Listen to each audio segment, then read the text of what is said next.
friends. Welcome to Flosstube and Variety Show number 167. Today is Friday, August 29th, and I'm Emily Williams in Chapel Hill, North Carolina, where we have been having some just gorgeous, I'll call it fall weather, but for many parts of my life, the weather we've been having the past few days would have been gorgeous summer weather. Highs in the upper 70s today, maybe 82 or so. Not too humid, light breezes. It's almost into that balmy feeling that I associate with fall. Anyway, gorgeous. You can see behind me, it's about 4 o'clock, 3:30 in the afternoon, and the shadows are already starting to get a little bit long, which is a sign that we're approaching the fall equinox in a month or so. Anyway, Flosstube means cross stitch and Variety Show means something else. And I'm not fully set up here, but hopefully I can manage. I mean, I've had plenty of time. I'm just moving a few things out of the way. Flosstube, cross stitch. I did pull out Margaret Hutton this week. This is something we got last year at a workshop by Nicola Parkman in Cincinnati, Queen City Sampler Guild. And I worked over here. I finished the, can we call that a cartouche that surrounds that fountain? The green stuff. I finished the letter N in this alphabet and the extra little eyelet stitches, and I did this basket. So below this basket is another one of these, and then these queen stitch flowers. And then we get down to the peacocks on that side, the peacock on that side. So there are two peacocks. This is a Scottish sampler, we were told. So I am enjoying this. When I work on it, I keep going, but I didn't keep going because I had a lot of things I wanted to touch this week. The border is, the outside of the border is done, but the flowers are not done, but you can see a few places I've put both flavors of flowers in. I have that to do, and even though it may feel like I'm getting close to the end, there's a lot of stitching still to go in that. I would like to finish it this year. We'll see. We'll see. Okay, I also pulled out Harriet salt for an hour or so, a couple of hours, one afternoon, just because I wanted to do something that was all one color. And I didn't do much, but I did 3 or 4 letters in this alphabet down here. I was hoping to finish it out to the end of the row, but I didn't quite do it. I mean, here I'm putting this up in front of my face, but that's as much as I have done. And I worked over there.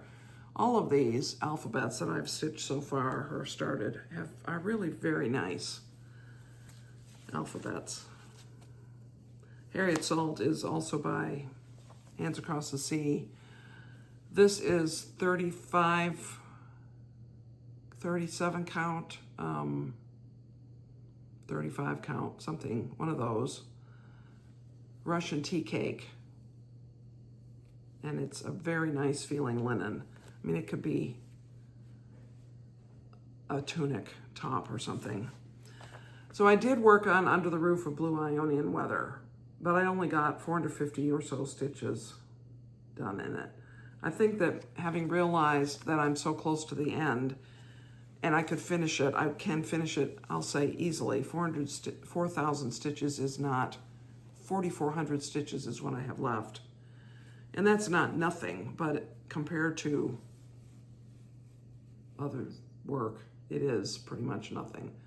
You can really begin to see how that's coming together there on this side. And I can't tell you, you know, I worked here or worked there. I worked all the way through it. I had found I made a mistake, I think I mentioned down here, and so I actually worked out a way to correct that mistake.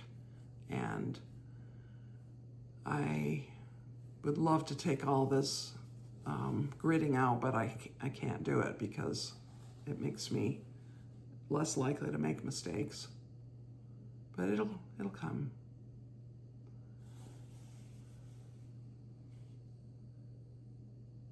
Yeah, I'm really happy with that. One of the reasons I show it, even though I've only done 400 stitches, is because I like looking at it in camera. And I also worked a little bit on this needle book from the workshop that I had last weekend, 2 weekends ago. And I found the picture of what the needle book cover is going to be in honor of the Queen City Sampler Guild. And that says, QCSG, celebrating 30 years of needlework and friendship, 1995 to 2025. And it's over one. This is 32 count something linen that was provided in the kit. And it's DMC, 1 strand. And it's working pretty well. I'm doing full cross. And I think I'm counting okay. I've done a lot of over one this week, as I'm about to show you. So I worked on Hannah Green, 1826. This is a stitch along that I am leading in a way. There are probably more people doing it than I'm aware of because it's very hard to find things on Instagram. If people don't tag me actually, and if you look in the description field under the video, you'll find how to do that. I don't think I'm shown it necessarily. Hashtags don't work the way they used to, but I made it. I finished this flower thing. Can't remember if I'd done border last time, but this is the section I need to do to finish this chrysanthemum and do this one, and then do this blue spiky flower. And I did quite a bit of, I mean, it felt like quite a bit, but it doesn't look like so much. I'll fill in down here. This right here is where the peacock goes, the first peacock. So I'm gonna do the green grass over to the peacock. And then my modified plan has me going back and doing, there's a tree and a bird or two right here. So that's the next thing I'll do in the bottom section. And I mean, really, I'm sort of winging it on what I'm doing on the bottom because the important thing is to get all the way to this side so that by the time I come down with the motifs, I will be over there, ready to go. Oh, I also did the 4th line of the verse over one. While I was working on that, I was watching Stitch, Stitch, Bead, Audrey Myron.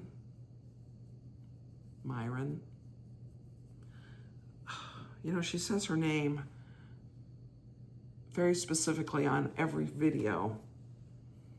And every time I say, okay, that isn't exactly how it looks, I'm going to remember this, and I don't. So sorry, Audrey, if you happen to be watching. But her little video was a stitch with me over one, and she gave a lot of description of how she does over one stitching.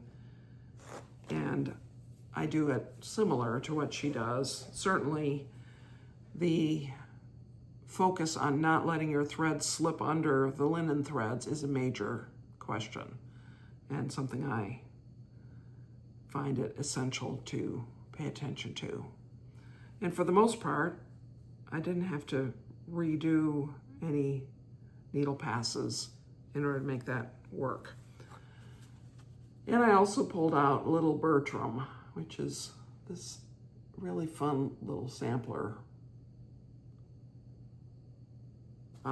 One of the few that I'm that are available to me that are stitched by a boy.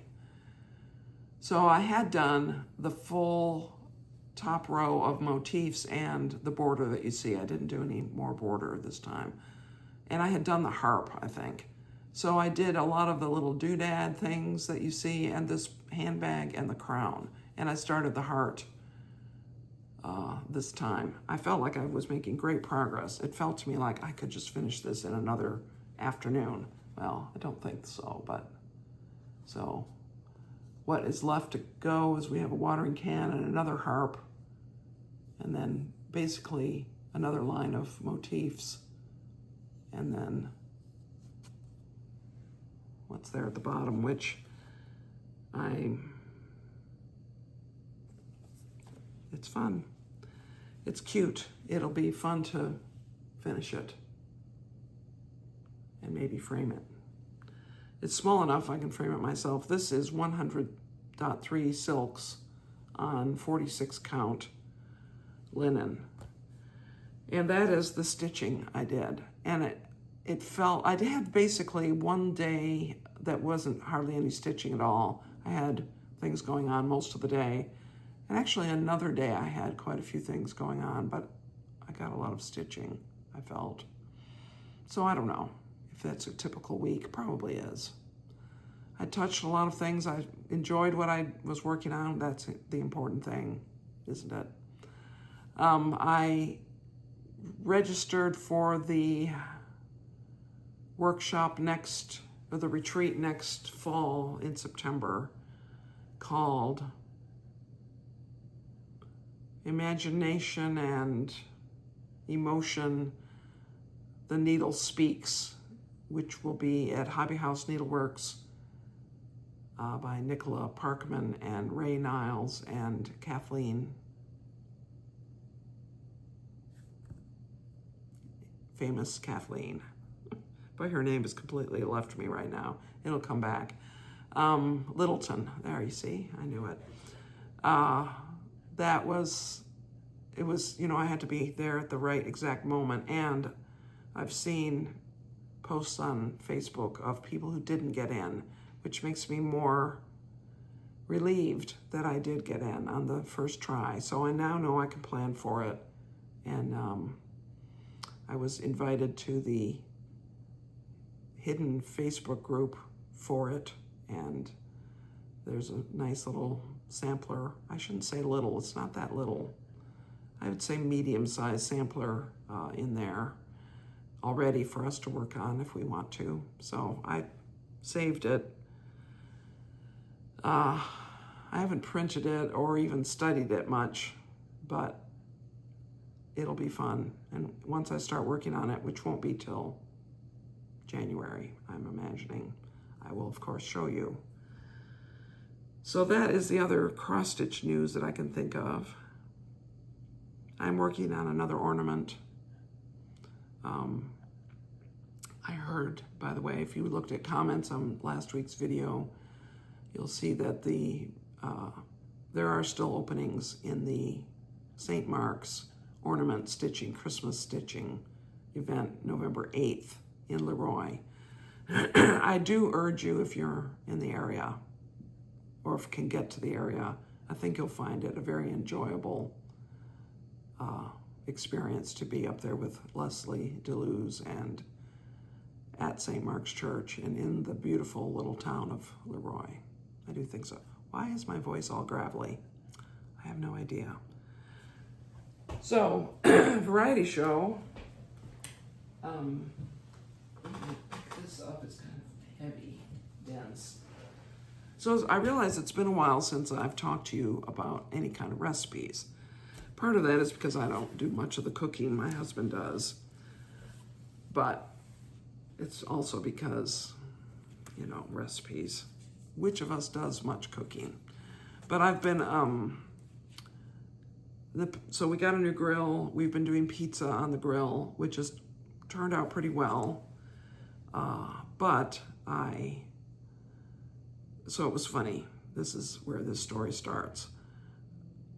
When Scott was here at the end of July, I made a full batch of pizza dough, and we ended up not making all the pizza. one crust worth was left.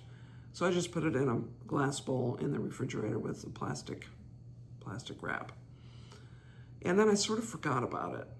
The weather wasn't conducive to making pizza on the grill, and we were busy, or I don't know why, but in any case, I didn't remember it for about a week, and then I said, oh no, I'm sure that's spoiled. And then I said to myself, but when yeast dough spoils, it sometimes becomes sourdough.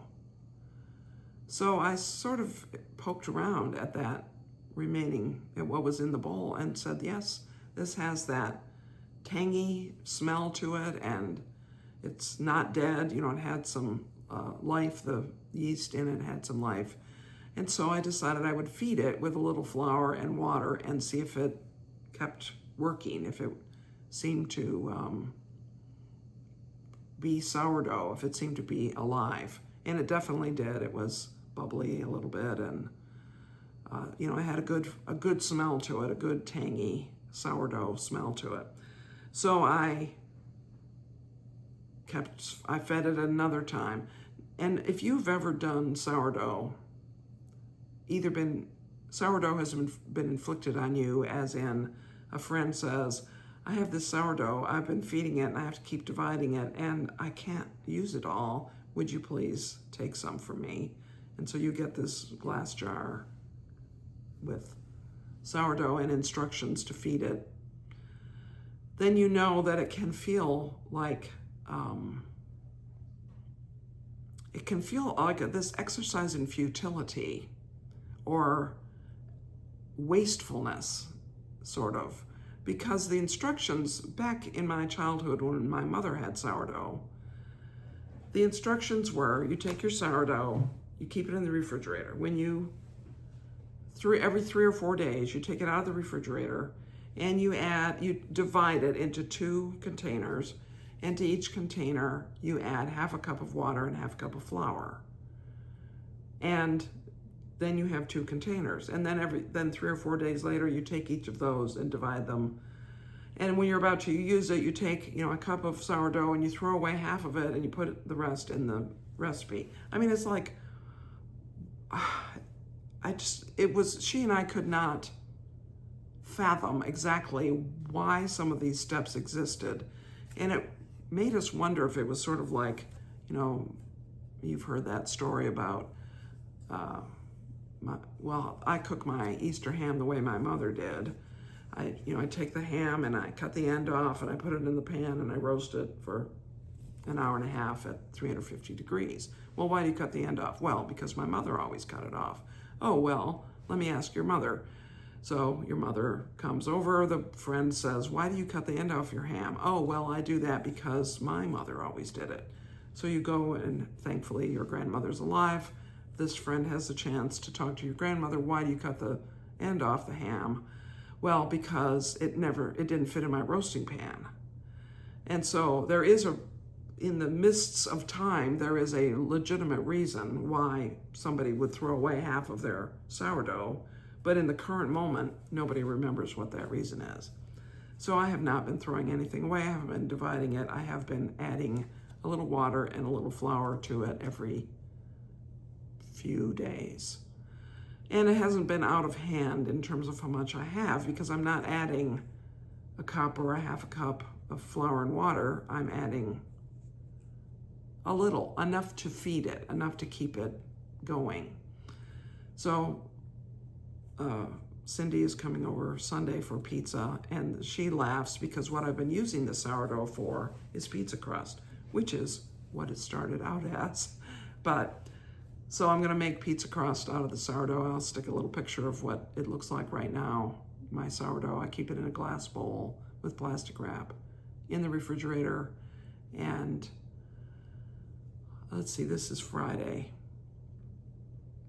I will not feed it again, but I also wanted to say about sourdough that there are 2 ways to use it, at least 2 ways. There may be more, but 2 ways in my experience.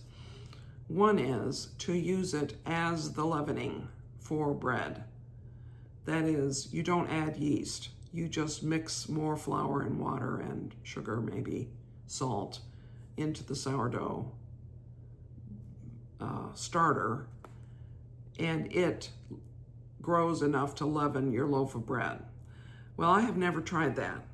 I know there are a lot of people who do that, and they are really pleased with the results. I'm sure I have eaten some sourdough bread that my friend did that way. The other way to use sourdough is to use its flavor in things by adding it, but also supplementing with other leavening agents. I was looking through my recipe books and I could not find my mother's collection of recipes for sourdough that we used to use, but it's up there. Maybe someday I'll find it. But I remember that we made sourdough biscuits by putting half a cup of sourdough in with the biscuit mix that we were doing with baking powder and flour and shortening.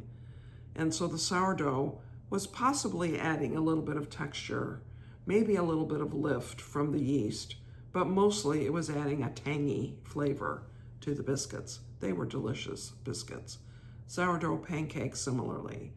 Basically, you take pancake mix and along with your milk that you're adding to it, or water, well, probably milk, right? You need milk in pancakes.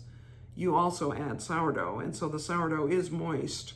It has some moistening factor to it, but it's mostly a flavor. So you end up with a pancake that has a little tanginess, a little fermented taste to it, which is an excellent foil for butter and syrup, which is, after all, one of the main reasons to eat pancakes. So to use it as flavoring, and even when my mother had sourdough, with all of this machination about feeding it and dividing it and everything, even when she made sourdough bread, she added yeast. And when I make pizza dough out of this, with using this sourdough, I will use it as a flavoring, not as a raising agent. I will make pizza dough according to the recipe and add the sourdough to flavor it. And there's a lot of good reason, or other breads that one could make that involve a pre-ferment, it's called, where there's a certain amount of the basic ingredients, flour, water, and yeast, at least, maybe a little sugar, which are mixed up a day or 2 or 3 in advance of when you want to make the actual bread. And the point of that is you get that beginning of that fermented flavor development, which makes that resulting bread that you use it in taste better. I've learned about that, first of all, in this book, which Anne introduced me to, Bread Baker's Apprentice by Peter Reinhardt. This is the main bread book that I use when I want to look for a bread recipe. I go here first. And he talks about these pre-ferments in here. And there's 2 breads that I make that definitely use one of his pre-ferments. One of them is French bread, which I spent some time a few years ago trying to really make a good French bread, and I think I achieved it, and it was all due to his pre-ferments. Anyway, this is a great book. Excellent book. Now, I happen to have another book by him sitting here, which is Crust and Crumb, and this is really more for a professional baker or a serious baker. It's a lot of formulas. I mean, that book has formulas as well, but a lot more technical information and the recipes, and a lot of these. Here's one I just opened to this. Day 1, day 2, day 3, day 4, day 5. And this is actually about a barm, a sponge starter, how to create one that you're going to then use in some of these very technical breads. This book is quite interesting to read, but I don't think I've ever made a recipe strictly from this. It does have a pizza crust recipe in it, which starts with something that takes 3 or 4 days to make. So perhaps I'll actually refer to that recipe and see how close my sourdough would be to a berm or something similar. I just recently got this book, A Passion for Bread. I don't know much about it. It was, a friend had it and she was going to give it away, and I said, wait, I like bread. And this has some gorgeous photographs in it, not just for bread, but for what you do with bread, like that's a sandwich, and classic ciabatta and focaccia breads. I mean, even if all you did was look at the pictures, it would be a fun book to browse. So I need to give this book some more attention. Lionel Vatanet is the author of this. And so I thought I would give you a recipe. And I thought, oh, well, let me figure out some, really super exciting bread recipe. And I realized what I want to give you is a recipe for the main white bread that I make, which doesn't have any pre-ferment in it, no sourdough. It is just a plain white bread. And the one that I am going to talk about is Country Fare egg bread, and I will give the actual ingredients in the description field. I'm going to let you figure out how to make yeast bread, because I'm not going to give the method. The method for making yeast bread is quite standard and straightforward, but I'll just talk to you about it. It has this particular bread is an enriched white bread, i.e. it has butter or shortening and eggs and sugar in it. It isn't just sort of a basic white bread, the basic ingredients would be water. This has milk as well. Water, flour, yeast, and salt. That is what bread is made of. Anything else you add to it is enrichment. And even though it may seem as if, I'm putting sugar in this bread, it must rise faster. It isn't necessarily so that an enriched bread rises faster, though this is pretty quick. But it has yeast and warm water and sugar, shortening, scalded milk or heated milk. And I'm sort of, I'd be interested to know the chemistry of milk, because my impression is that you no longer need to scald milk because milk is pasteurized now. Nonetheless, I do scald the milk when I make this, and that means heating it to the point that it develops a little skin on top. That means that some of the proteins in the milk have started to actually cook and solidify, so it's hot enough for that to happen. And that skin just dissolves when you mix it into the bread. 4 eggs in this one, and this says 9 to 10 cups of flour. So the proportion is about 2 cups of flour to 1 loaf of bread. This makes 4 loaves of white bread, or it makes about 65 rolls, little dinner roll type rolls. And I make this bread into dinner rolls at Christmas and Thanksgiving time. This is the one I mostly use. It makes beautiful dinner rolls. I'll find a picture and put it here. But it also makes wonderful toast and sandwiches and French toast and anything you can think of that you want to do with bread. This bread is very good for. When I make 4 loaves, if I make it as 4 loaves of bread, I give 1 away. Even if I freeze, bread does freeze well. And even if I freeze a loaf, I might keep 2 out and freeze 1 for ourselves and give 1 away, because 4 loaves of bread is a lot, especially now that we're just 2 of us home. And whenever I make bread, I think of my grandmother, and I'm going to put a picture in of the bowl. I'm pointing to the cabinet. Hopefully I remember to take the picture of the bowl that I use, which is the bowl that she used. Now, she died in 1969. So that is 50 years ago, right? I think it's 50-something years ago. Could that be? Yes, that's true.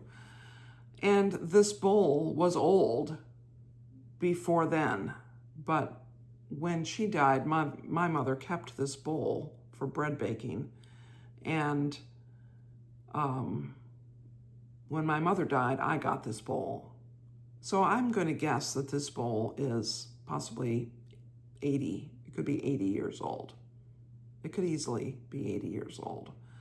And it's cracked. You can see a crack on the inside of it, but it doesn't seem to be cracked all the way through. And it still functions, and it's possible to clean that crack. It isn't as if, 80 years of gunk is in there flavoring, shall we say, every batch of bread. So anyway, this is a bowl I use, and when I make this loaf bread, I think of my grandmother because she used to make bread when we would come to visit.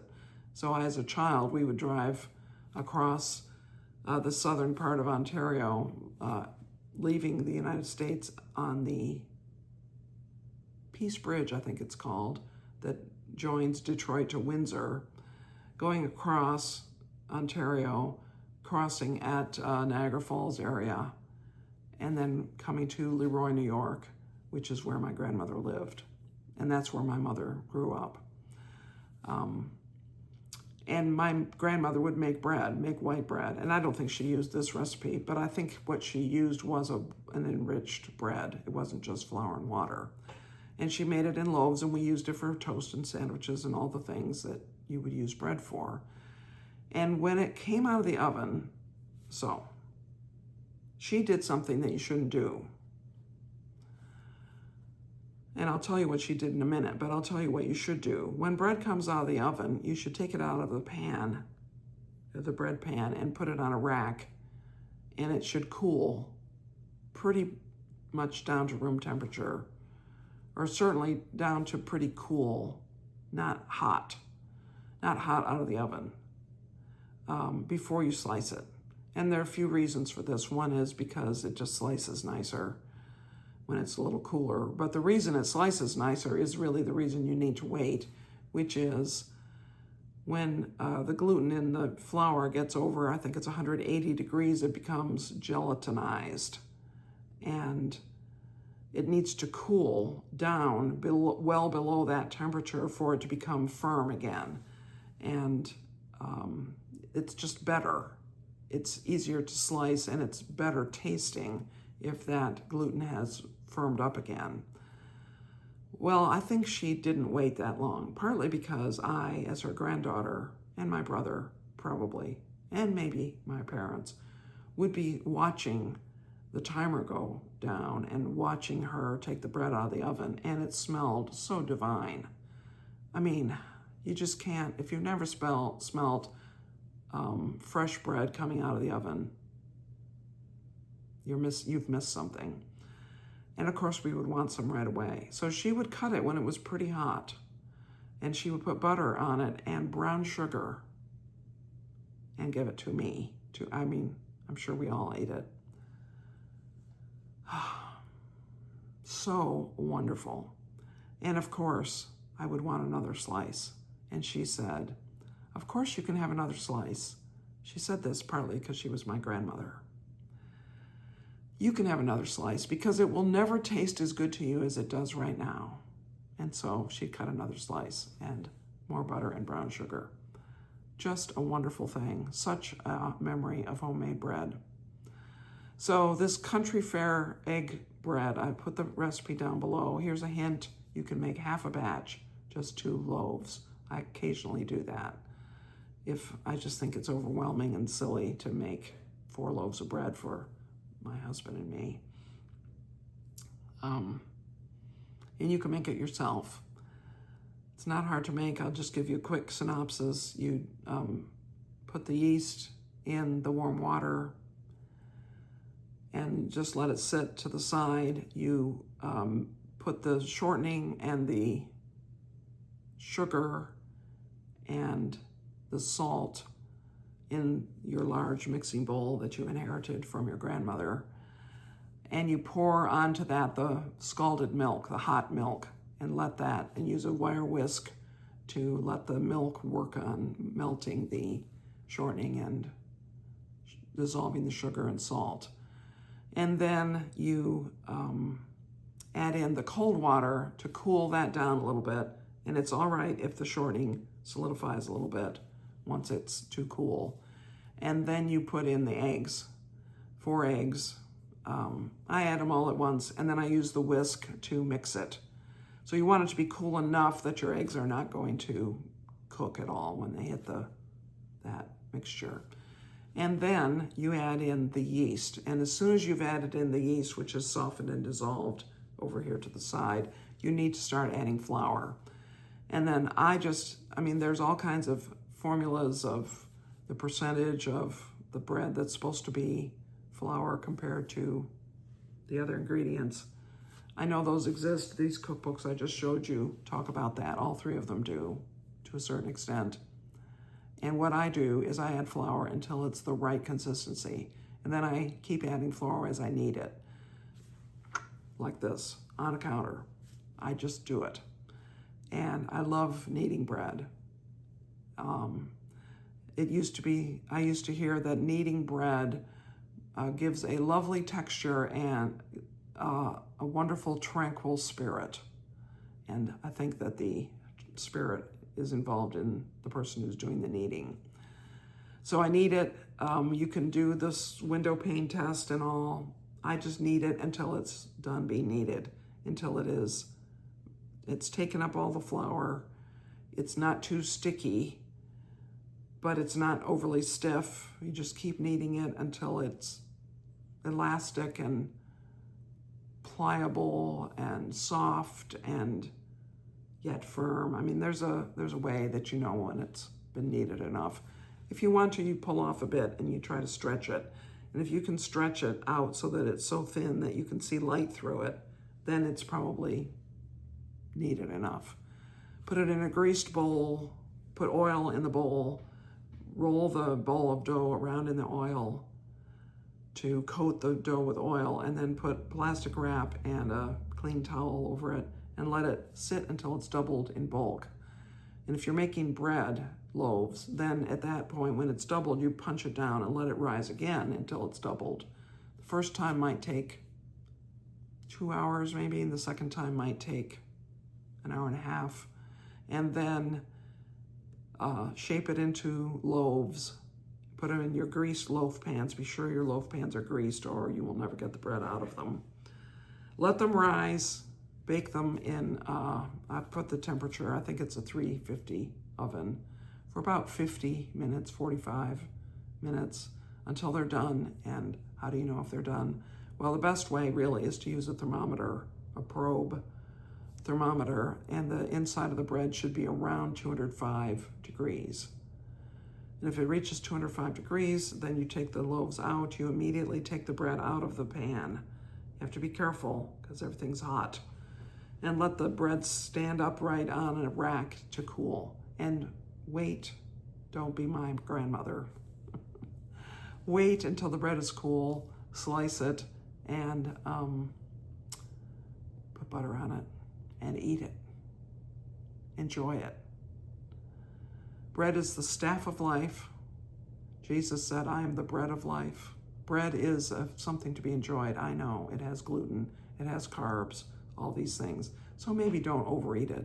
Don't eat the entire loaf of freshly baked bread in the first day. You'll want to, but maybe you should try not to.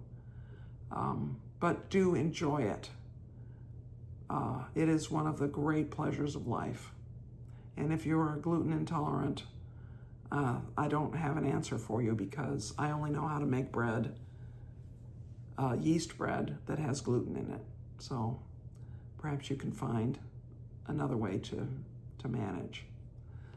And hopefully there are some other delicious things that you can eat that don't have gluten in them. but bread, make bread. Thanks so much for watching. I hope your stitching is going well and the end of this season is going well for you. I hope you're enjoying the change of season, which we seem to be beginning to experience here.